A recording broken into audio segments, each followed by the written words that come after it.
পর্বের সন্ধ্যা অনুষ্ঠান শুরুর পথে সকালে প্রভাতী অনুষ্ঠান হয়ে গেছে। সকাল 6:30 থেকে সঙ্গীত অনুষ্ঠান ছিল। এখন থাকবে একটি কবিতার অনুষ্ঠান এবং নৃত্যানুষ্ঠান। আজ 10 বছর ধরে স্পর্শ শুধু কাটোয়ায় নয়, কাটোয়া মহকুমা তথা সন্নিহিত অঞ্চল, জেলা ছাড়িয়ে অন্য জেলাতে প্রবেশ করেছে স্পর্শের এই আবেগ, এই ভালোবাসা। বিভিন্ন কারণে প্রতিকূলতার মধ্যে আমরা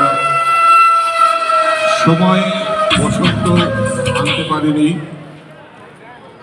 তার জন্যে এই ছোট ছোট শিশু এবং কাটোয়ার যে মানুষের আবেগ, ভালোবাসা, তাদের সম্মান জানিয়ে আমরা সেই বসন্ত উৎসব এবং সাথে